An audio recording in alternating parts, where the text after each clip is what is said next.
Okay, how's this for an entrance? Coming from the side, I'm like kind of like Mr. Rogers or somebody like that. Okay, I just got back from the convention, saw a few guys. It was just a hit and run.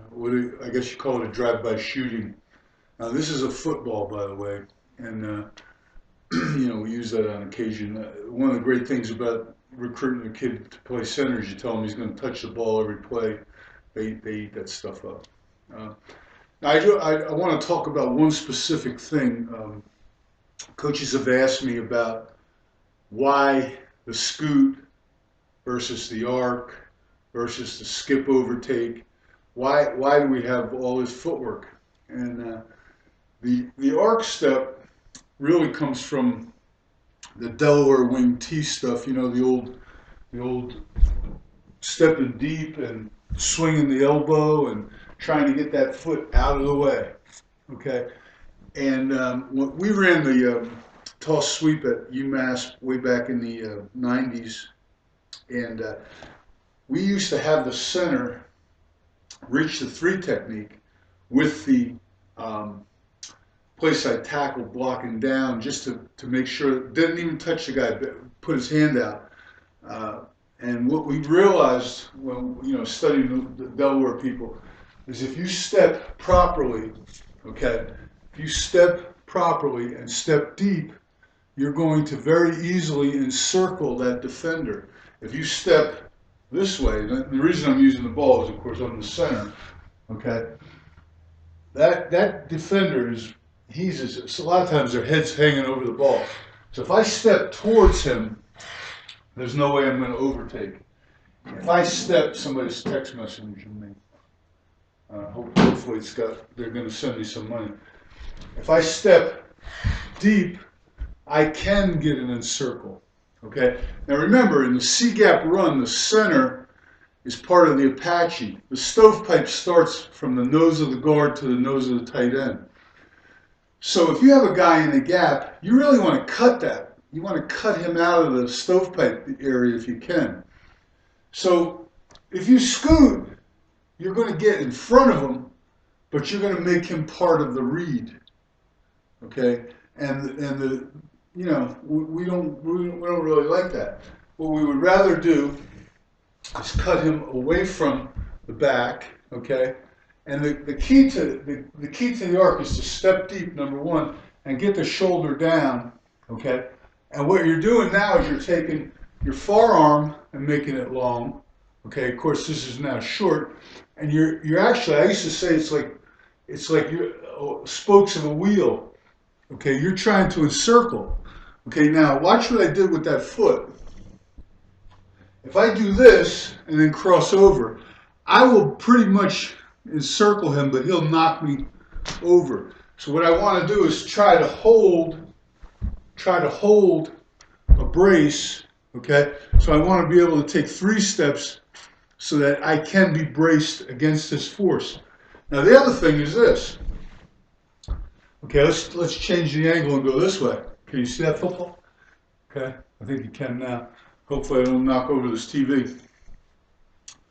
If you're going against a zero nose or a tight shade, I like to say green light, yellow light. So if you're going against a yellow light, you're going to take that arc because you're looking for the long stick. Hopefully you're getting tips from the safeties, the long stick of the defensive end. But once you get into air, it's square because you've got this guy encircled. If he comes with you as you step, you'll probably know that because, again, there's noise over here. And you're going to grab him, and guess what? You're in a stovepipe. Get square. Grab him. Okay? But if you can encircle him, if you can take him off the guard, okay, let's say we got a 2-eye here. Okay, the only way to get in front of him and cut him away from the read, okay, is to step deep, gallop, and circle. Okay, and if he runs, get square. If you get past him, get square. Okay, it looks like a scoot, but it's not. It's clearly a shoulder.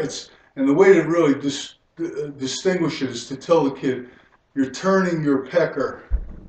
Okay, When you scoot, you don't turn your pecker, okay? And you're not trying to eliminate pursuit. You're trying to get in front of this guy and let the back make you right. When you're encircling, when you're arcing, when we call it Apache, you know, there's Custer, we're going to encircle him. You're stepping deep and you're turning. Okay, you don't want your, let me go back to this way now, this angle. You don't want your chin over your toe.